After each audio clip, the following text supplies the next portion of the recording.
Hello everyone, welcome back to our channel physics with ममता।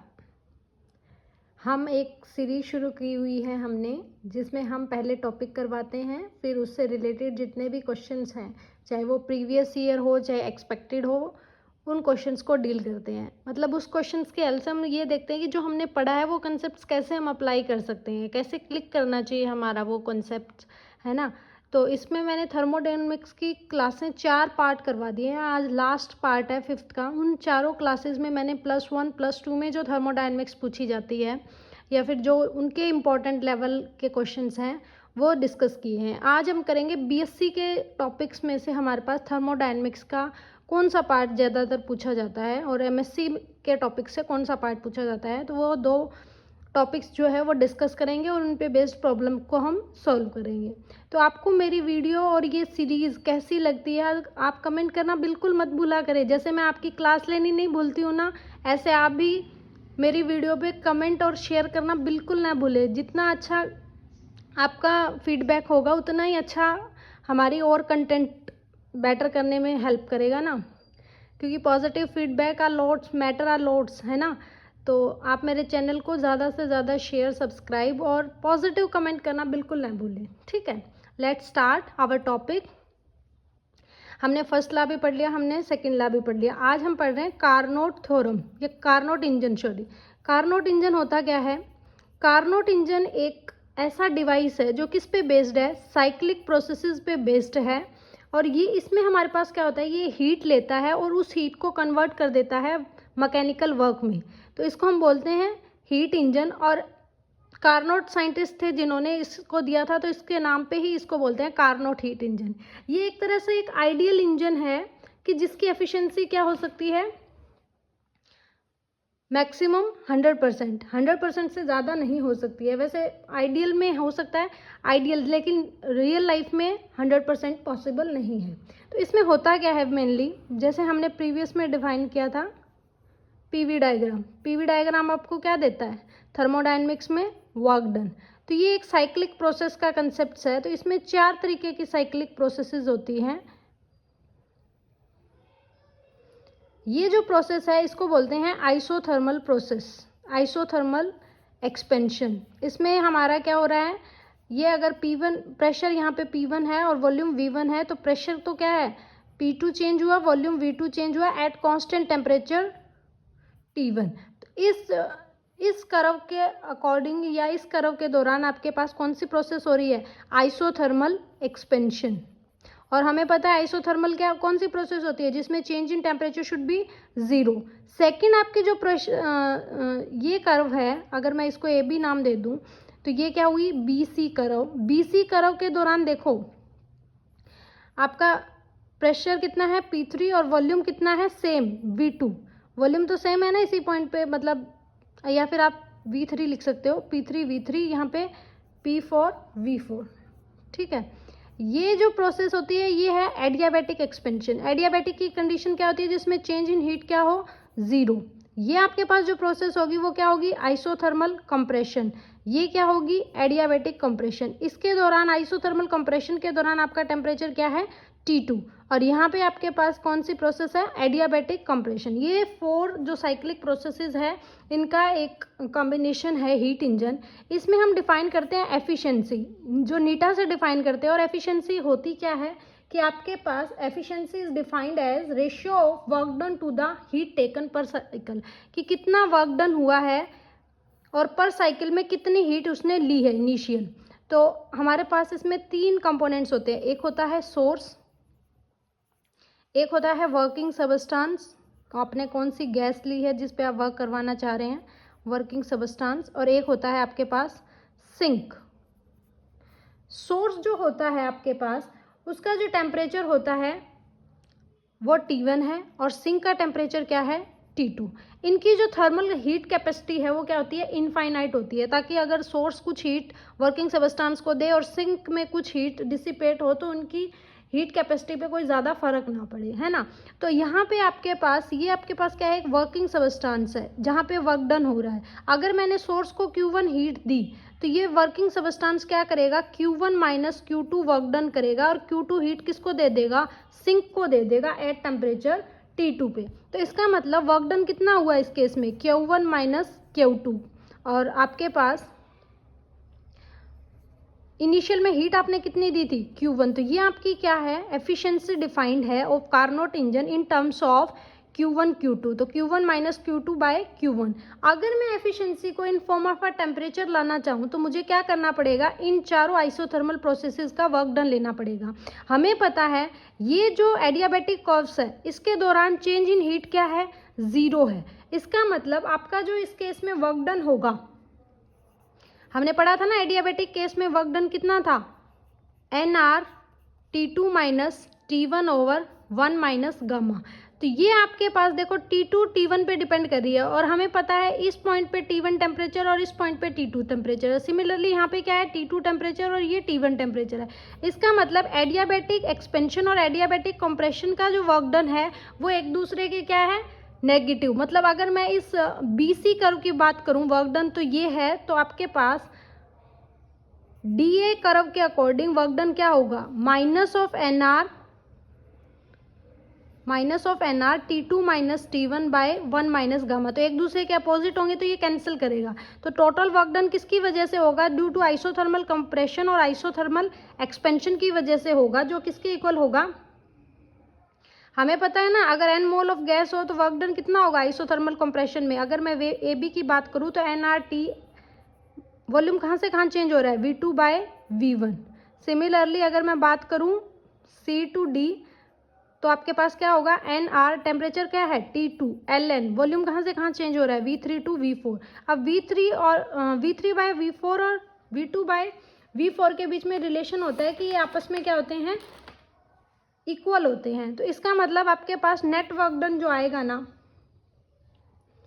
ये adiabatic equation of state से हम निकाल लेते हैं कि अगर T1 V1 गामा -1 है तो वो किसके इक्वल होगा, T2 V2 गामा -1, क्योंकि adiabatic equation of state TV की फॉर्म में यही होती है ना। तो जब आप इसको सॉल्व करोगे, हमारे मेन जो हमारा पॉइंट है वो क्या है कि हमारे पास जो ये वर्क डन होगा या जो चेंज इन हीट होगा Q1 बाय Q2 वो किसके इक्वल आएगा, T1 बाय T2 के। Q1 बाय Q2 किसके इक्वल है, ये इंपॉर्टेंट रिजल्ट है। Q1 बाय Q2 किसके इक्वल, Q1 बाय Q2 का रेशियो किसके इक्वल है, T1 बाय T2 के रेशियो के इक्वल है। अगर मैं इसके 1 सब्ट्रैक्ट कर दूं, इन दोनों में से 1 को में से इनको सब्ट्रैक्ट कर दूं तो ये क्या बनेगा, Q2 माइनस Q1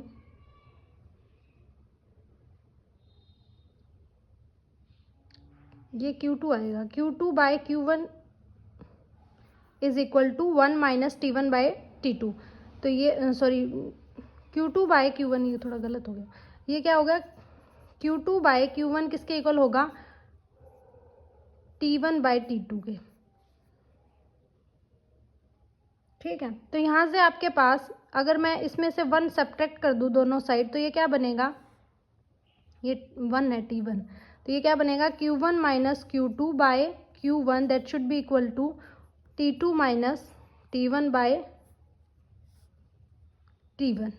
और ये क्या थी, एफिशिएंसी। इसका मतलब एफिशिएंसी किस पे डिपेंड कर रही है, सिर्फ सोर्स के टेम्परेचर पे और सिंक के टेम्परेचर पे, ये इस पे डिपेंड नहीं कर रही कि वर्किंग सबस्टांस कैसा है। इसका मतलब जो एफिशिएंसी है कार्नोट साइकिल की वो हमारे पास क्या है, independent to the nature of the working substance, it depends only temperature of the sources and the sink. ठीक है, तो T2 किसका टेम्परेचर है, सिंक का, T1 क्या है, सोर्स का। T1 टेम्परेचर हमेशा हाई रहेगा और T2 टेम्परेचर हमेशा लो रहेगा। तो इसको याद करने का तरीका इजी यही रहता है कि 1 minus temperature of source over temperature of sink.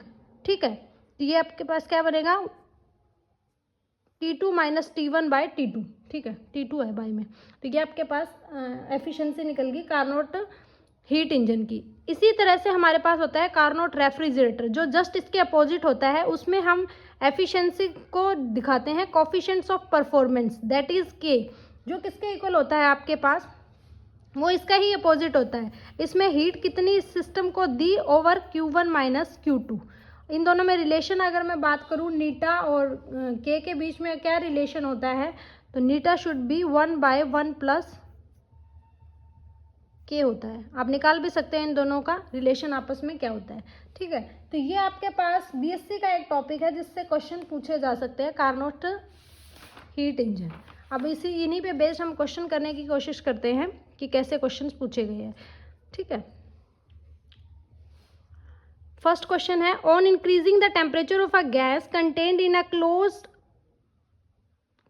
Container by 1 degree Celsius its pressure increase by 0.4%। तो इनिशियल टेम्परेचर क्या होगा।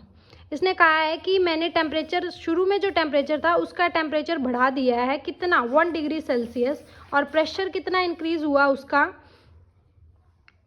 0.4%। तो इसने पूछा है कि इनिशियल टेम्परेचर क्या होगा। तो अगर कल की वीडियो आपने ध्यान से देखी है तो हमने एक लॉ पढ़ा था, गैस लूसियस लॉ, जो क्या कहता है कि एट कांस्टेंट वॉल्यूम आपका जो प्रेशर है वो डायरेक्टली किसके प्रोपोर्शनल होता है, टेम्परेचर के। इसके मतलब P/T क्या होता है, कांस्टेंट। तो अगर मैं इसको लिख सकती हूँ P1/T1 is equal to P2/T2। हमें कंडीशंस क्या दी गई है कि फर्स्ट टेम्परेचर जब मैंने बढ़ाया तो जो टेम्परेचर है वो फर्स्ट टेम्परेचर से 1 डिग्री सेल्सियस बढ़ गया, तो कंडीशन इस तरह से लिखेंगे। सेकंड, इसने कहा कि जो फाइनल प्रेशर है वो क्या हुआ, जो फर्स्ट प्रेशर है उसका 0.4% ऑफ P1 बढ़ गया। तो ये क्या होगा, P1 प्लस 0.004 ऑफ P1। तो ये जो प्रेशर होगा ये क्या होगा 1.004 ऑफ P1। तो P2 की वैल्यू ये है, T2 की वैल्यू ये है, और यहाँ पे पुट करेंगे तो क्या आएगा P1/T1 that should be equal to 1.004 of P1 by T1 plus 1 degree Celsius में ही टेम्परेचर को रख रही हूँ मैं, आंसर भी डिग्री सेल्सियस में है ना, तो डिग्री सेल्सियस में ही मैं चाहती हूँ। तो ये P1 से P1 कैंसिल हो गया, ये क्या बना T1 plus P that should be equal to 1.004 of T1। तो यहाँ से आपके पास 1 इज इक्वल टू 0.004 क्या आ गया T1। तो T1 क्या आ गया 1000/4 दैट इज 250 डिग्री सेल्सियस। तो कितना टेम्परेचर इंक्रीज होगा या कितना फाइनल टेम्परेचर होगा, वो कितना होगा 250 डिग्री सेल्सियस। ये एस्टेट 2016 में क्वेश्चन पूछा गया था थर्मोडायनेमिक्स के पार्ट से। तो कल जो हमने पढ़ा उसका भी रिवीजन आ गया कि आपको कितना याद है कल वाला, तो इसलिए मैं एक क्वेश्चन प्रीवियस का ज़रूर डालती हूँ, ये मेरी आदत है। क्वेश्चन नंबर 2 की अगर मैं बात करूँ तो ये कार्नोट इंजन पे है। कार्नोट इंजन क्या है, वर्क करता है एज अ रेफ्रिजरेटर। टेम्परेचर आपको गिवन है, मैंने क्या कहा था कि हाइयर टेम्परेचर T1 आपको गिवन है 250 केल्विन, और T2 जो टेम्परेचर है वो क्या है 300 केल्विन। और इसने क्या कहा है कि ये एक्वायर करता है 750 calorie from the heat source. Heat source से ले रहा है तो कौन सी एनर्जी हुई Q1 that is equal to 750 of calorie. और ये कह रहा है कि heat generated at the higher temperature will be, मतलब सिंक के टेम्परेचर पे आपके पास जो होगा वो कितना हीट जनरेट करेगी। तो हमें पता है कि जो रेफ्रिजरेटर में कोफिशिएंट ऑफ परफॉर्मेंस होता है वो किसके इक्वल था Q1 bye Q2 minus Q1। और इसी को हम क्या लिख सकते हैं, Q1 की वैल्यू कितनी है 750 और Q2 हमें निकालना है और माइनस ऑफ 750। और सेकंड टेम्परेचर के टर्म्स में अगर मैं कोफिशिएंट ऑफ परफॉर्मेंस निकालूँ तो वो किसके इक्वल था T2 माइनस T1। तो T1 का टेम्परेचर कितना है 250/300 माइनस 250 दैट इज 50। तो ये क्या आया 5। तो इसको 5 से इक्वेट कर देंगे। जब आप यहाँ से Q2 की वैल्यू निकालोगे तो ये अप्रोक्सीमेट आ जाएगी 900 केल्विन। आप करके भी देख सकते हैं। तो ऐसे क्वेश्चंस पूछे जा सकते हैं। एक ही बार पूछा गया है ये क्वेश्चन 2016 में कार्नोट पे, अभी तक दोबारा नहीं पूछा गया है, ठीक है। ये क्वेश्चन लेटेस्ट है, 2020 का क्वेश्चन है। एक लॉन्ग सिलेंड्रिकल वेसल्स है having linear coefficient of expansion. कल पढ़ा था ना हमने कि लेंथ में क्या होता है लीनियर कोफिशिएंट ऑफ एक्सपेंशन होता है, और वो किसके इक्वल होता है L is equal to L0 1 plus alpha into delta T. is filled with a liquid up to a certain level. On heating it is observed that the level of a liquid in a cylinder remains the same. Then the coefficient of expansion क्या होगा, हमें पता है volume में coefficient of expansion कैसे लिखते हो, V is equal to V not 1 plus gamma delta T. और मैंने कल बताया भी था गामा और अल्फा के बीच में रिलेशन है, gamma should be equal to 3 alpha. तो सेम यही क्वेश्चन आया हुआ है जो मैंने थ्योरी में करवाया भी था और आपको बताया भी था, अगर आपने मेरी वीडियो देखी है तो 2020 में ये क्वेश्चन पूछा हुआ है। ठीक है, ये क्वेश्चन जो अभी हमारे पास चंडीगढ़ पीजीटी का पेपर हुआ था उसमें ये क्वेश्चन पूछा गया था 2024 में, जो फैब में हुआ था थर्मोडायनेमिक्स से। तो ये भी इंपॉर्टेंट क्वेश्चन लगा मुझे कि एक आइडियल गैस को मैंने अलाउड किया to expand freely against a vacuum in an isolating container. Words पकड़ने हैं यहाँ पे। आइडियल गैस को किस में अलाउड किया है एक्सपेंड करने के लिए? Freely against a vacuum. Freely against a vacuum का मतलब होता है कि उसमें चेंज इन हीट क्या है? Zero. In an insulating container. तो फ्रीली अगेंस्ट का मतलब होता है कोई भी वर्क डन नहीं होगा, तो इसमें चेंज इन वर्क डन भी जीरो है। इस लाइन का मतलब है फ्रीली अगेंस्ट अ वैक्यूम का मतलब work done equal to zero, change in work done is equal to zero. या और इंसुलेटिंग कंटेनर का मतलब है change in heat should be zero. तो इसका मतलब change in internal energy according to the first law of the thermodynamics क्या होगा? जीरो, क्योंकि हमें पता है डी क्यू किसके इक्वल होता है? D U plus delta W. ये भी जीरो है, ये भी जीरो है, तो इसका मतलब आपके पास इंटरनल एनर्जी में चेंज भी क्या होगा? जीरो। तो इसका मतलब ऑप्शन कौन सा करेक्ट हो जाएगा? ऑप्शन नंबर थर्ड, कि नाइदर एन इंक्रीज और nor an decrease in its temperature और इट्स इंटरनल एनर्जी, कि ना तो उस गैस के कोई टेम्परेचर में चेंज होगा, और हमें पता है टेम्परेचर किसका फंक्शन होता है? इंटरनल एनर्जी किसका फंक्शन है? टेम्परेचर का। अगर इंटरनल एनर्जी में चेंज जीरो है तो मतलब चेंज इन टेम्परेचर भी क्या है? जीरो। तो इसका मतलब ना तो टेम्परेचर में इंक्रीज होगा और ना ही इंटरनल एनर्जी में इंक्रीज होगा। ये इंपॉर्टेंट क्वेश्चन है, हम एक्सपेक्ट कर सकते हैं ऐसे क्वेश्चंस, इसलिए मैंने इसमें ऐड किया है। ये भी लेटेस्ट क्वेश्चन है 2023 का। आजकल क्वेश्चन ऐसे पूछने का ट्रेंड आ गया है। इन्होंने कहा है कि चूज द इनकरेक्ट स्टेटमेंट।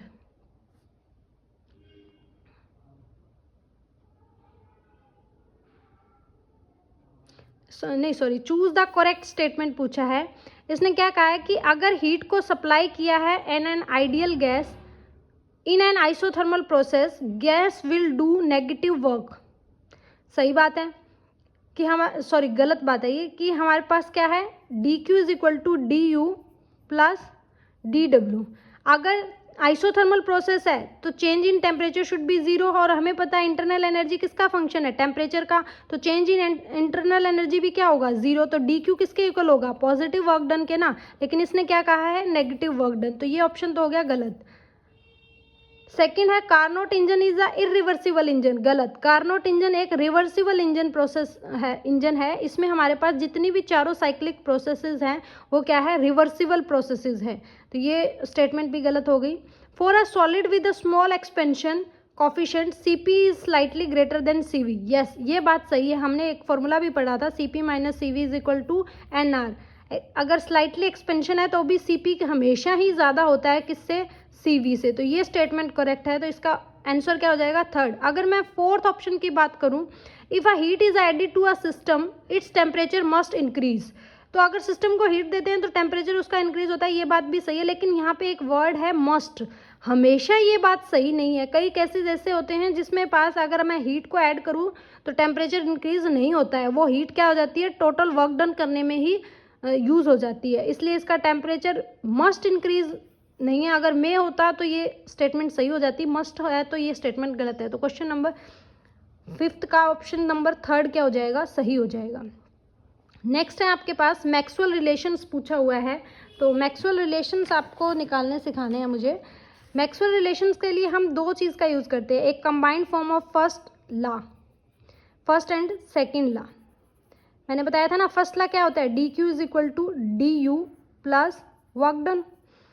और मैंने बताया था second law of the thermodynamics क्या कहता है? T dot D S is equal to D Q. तो कंबाइंड फॉर्म इन दोनों की क्या बन जाएगी?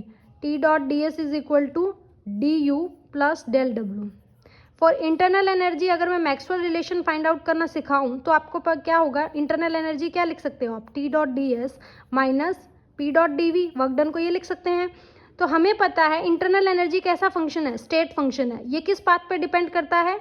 इनिशियल और फाइनल पॉइंट पे डिपेंड करता है, पाथ के इंडिपेंडेंट होता है। तो आपका जो इंटरनल एनर्जी होगा करली स्क्वेयर यू बाय ये जो वेरिएबल्स है इनका करली एस बाय करली वी हमेशा किसके इक्वल होगा? करली स्क्वेयर यू करली v बाय करली s, मतलब पहले आप अगर v के विद रिस्पेक्ट टू डिफ्रेंशिएट करो फिर s के विद रिस्पेक्ट टू, वो इक्वल होगा अगर आप पहले s के विद रिस्पेक्ट टू करते हो बाद में v के विद रिस्पेक्ट टू करते हैं। इस इक्वेशन को क्या बोलते हैं? एग्जैक्ट डिफरेंशियल कंडीशन बोलते हैं इसको। ये क्या होती है? एग्जैक्ट डिफरेंशियल कंडीशंस होती है। और ये कौन फॉलो करता है? जो फंक्शंस क्या होते हैं? स्टेट फंक्शंस होते हैं। तो मैक्सवेल रिलेशंस में हम जितने भी पढ़ेंगे, चाहे वो एंट्रोपी है, चाहे वो एंथैल्पी है, चाहे वो हेल्महोल्ट्ज़ फ्री एनर्जी ए है, चाहे वो गिब्स फ्री एनर्जी जी है, तो हर एक आपके पास क्या होते हैं? स्टेट फंक्शन होते हैं और एग्जैक्ट डिफरेंशियल इक्वेशन को फॉलो करते हैं। ठीक है, तो यहाँ से अगर मैं निकालूँ D U by D S at constant volume, किसके इक्वल होगा? टी के। अगर मैं ये निकालूँ D U by D V partial differentiation at constant entropy, वो किसके इक्वल होगा? माइनस ऑफ पी के। इन्हीं को ही क्या बोलते हैं? Maxwell relation. ये फर्स्ट मैक्सवेल रिलेशन है। सिमिलरली अगर मैं बात करूँ एंथैल्पी, एंथैल्पी क्या होता है? Total energy. टोटल एनर्जी को आप किससे रिप्रेजेंट करते हो? सम ऑफ इंटरनल एनर्जी प्लस उसका वर्क डन। तो ये अगर मैं इसका पार्शियल डिफरेंशिएशन लूँ तो ये क्या होगा? D H is equal to D U plus P dot D V plus V dot D P. According to first law of the thermodynamics, D U की वैल्यू पुट करेंगे तो क्या होगा? T dot D S minus P dot D V plus P dot D V plus V dot D P. तो यहाँ पे D H की value क्या आ जाएगी? That should be equal to T dot D S plus V dot D P. तो अगर मैं डी एच को एट पार्शली डिफ्रेंशिएट करूँ with respect to entropy at constant pressure, वो किसके इक्वल आएगा? टी के इक्वल आएगा। अगर मैं एंथैल्पी को डिफ्रेंशिएट करूँ with respect to pressure at constant entropy, वो किसके इक्वल आएगा? वी के इक्वल। तो ये क्या होगा आपके पास? Second Maxwell equation. Options check कर लेते हैं, क्या पता इन्हीं से हमारा पता लग जाए। तो अगर मैंने दो निकाले, एक इंटरनल एनर्जी का और एक एंथैल्पी का, तो इंटरनल एनर्जी का एक था टेम्परेचर किसके इक्वल था? Curly U by curly we,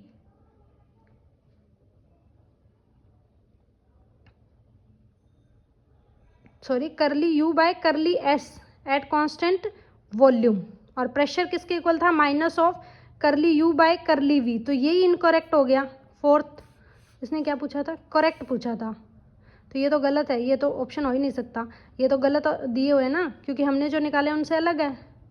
अगर मैं बात करूँ एंथैल्पी में, तो एंथैल्पी में वी हमने निकाला है करली एच बाय करली पी एट कांस्टेंट एंट्रोपी, ये सही है। टेम्परेचर क्या है? करली H bye curly S at constant pressure. तो करेक्ट रिलेशन आपका ये थर्ड वाला होगा। तो इसका मतलब इसका आंसर क्या होगा? थर्ड। हमें ये करने की ज़रूरत ही नहीं पड़े, शुरू के दो में ही हो गया, लेकिन फिर भी मैं आपको बता देती हूँ ए और जी आप कैसे निकालोगे। जी क्या होता है? Enthalpy minus T S work done. तो डी जी क्या लिखोगे? That is D H minus T dot D S minus S dot D T. D H की वैल्यू अभी हमने निकाली थी जो थी T D S plus V dot D P minus of T D S minus of S D T. तो यहाँ से टी डी एस से टी डी एस कैंसिल हो जाएगा, ये क्या बनेगा? V D P minus of S D T. ये किसका रिलेशन है? डी जी का। तो गिव्स फ्री एनर्जी को अगर मैं क्या करूँ, प्रेशर के with respect to partially differentiate करूँ at constant temperature, that should be V, और D G at constant pressure, sorry differentiate with at constant temperature, differentiate with respect to temperature at constant pressure should be equal to minus S. तो ये relation होगा gives free energy के लिए Maxwell का। Similarly अगर मैं ए Helmholtz free energy की बात करूँ तो वो होता है यू माइनस टी एस। तो सिमिलरली आप क्या कर सकते हो? डी ए निकाल लोगे, that should B D you minus T dot D S minus S dot D T, और डी यू की वैल्यू पुट करके ए की वैल्यू निकाल के आप मैक्सवेल इक्वेशन ये ट्राई कर सकते हो, है ना। तो ये आपके लिए एक होमवर्क भी हो गया। ये एमएससी का टॉपिक है, इससे क्वेश्चन पूछा जाता है। और ये देखो 2022 का ही क्वेश्चन है, तो अब की बार चांसेस है ऐसे क्वेश्चंस बनने की, तो आप इनको ज़रूर करके देखना। इनको रट्टा मारने से अच्छा है निकाल लो, 1 मिनट में निकल जाता है। ये कई लोग ये भी बताते हैं TVSP प्रोग्राम से आप इनको याद कर लो, तो वहाँ पे एक नेगेटिव की गलती हो जाती है बेसिकली। तो 1 मिनट लगता है मेरे हिसाब से, तो निकालना ही बेस्ट है ऑप्शन आपके पास, तो वो करना ज़्यादा सही है। क्वेश्चन नंबर 7, एक प्रोसेस दी हुई है जिसमें टेम्परेचर डिपेंडेंट है एंट्रोपी पे A is equal to SN, जिसपे टेम्परेचर क्या है? डिपेंडेंट है, और आपको क्या पूछा है? क्रॉसपोंडिंग हीट कैपेसिटी पूछा है। क्या मैं ये क्वेश्चन आपको होमवर्क के लिए दे सकती हूँ? तो ये क्वेश्चन मैं आपको होमवर्क के लिए दे रही हूँ। ये बेस्ड है second law of the thermodynamics पे। आपको पता भी है सेकंड लॉ ऑफ थर्मोडायनेमिक्स क्या बताता है, करवा ही देते हैं चलो। ये क्वेश्चन आपके पास जो टेम्परेचर है वो किसके इक्वल है? A into S power N। तो आपके पास ds किसके इक्वल होगा, that should be equal to C of dt by T। तो हीट कैपेसिटी C क्या है, हीट कैपेसिटी, क्योंकि ds क्या होता है dq बाय T था ना, और dq का क्या लिख सकते हैं C into D T by T. तो हमारे पास C की वैल्यू हमें निकालनी है जो क्या होगा ds T into D T, और T और S का रिलेशन आपको गिवन है, तो ds बाई डी टी की वैल्यू निकल जाएगी ना। T आपको गिवन है a पावर s की पावर n, तो ds बाई डी टी क्या होगा, that should be equal to a n s power n minus 1। जब आप यहाँ पे पुट करोगे इंटू टी करोगे तो आपके पास जो C की वैल्यू आ जाएगी वो क्या आएगी s बाई n। तो इसका जो ऑप्शन नंबर करेक्ट रहेगा वो रहेगा थर्ड। तो ये 7 क्वेश्चंस मैंने आपको डील करवाए हैं। आपको कैसा लगा, और आज हमने थर्मोडायनेमिक्स पूरा कवर कर लिया है, और मैं उम्मीद करती हूँ कि थर्मोडायनेमिक्स से एक भी क्वेश्चन आपका गलत नहीं होना चाहिए। कुछ आप अपने बिहाफ पे भी ऐसे क्वेश्चंस ट्राई करने की कोशिश करें। वैसे मैंने इम्पोर्टेंट हर टॉपिक को लेने की कोशिश की है, हर एक क्वेश्चन में मैंने एक अलग कंसेप्ट से करवाया है, ताकि आपको पता रहे कि स्टेटमेंट बेस्ड आए तो कैसे करना है, फैक्चुअल बेस्ड आए तो कैसे करना है, कैसे इंटरलिंक्ड करना है चीज़ों को। तो मैंने पूरी कोशिश की है। आपको ये पूरी सीरीज़ कैसी लग रही है रिव्यू करना बिल्कुल ना भूलें, क्योंकि जैसे मैं आपकी क्लास लेना कभी नहीं भूल रही हूँ ना, अच्छे से अच्छे क्वेश्चन, अच्छे से अच्छे कंटेंट तैयार कर रही हूँ, वैसे ही आप भी अच्छे अच्छे कमेंट्स करना बिल्कुल ना भूलें। यही तो मेरा मोटिवेशन है, तभी तो मुझे लगेगा कि जो हमारी मैं सेशंस ले रही हूँ वो इंटरेक्टिव है, बच्चों को समझ भी आ रहा है, वो करके भी ट्राई भी कर रहे हैं। तो आप रिव्यू करना बिल्कुल ना भूलें, और मुझे फॉलो और सब्सक्राइब करें physics with Mamta. Thank you so much, stay tuned with us.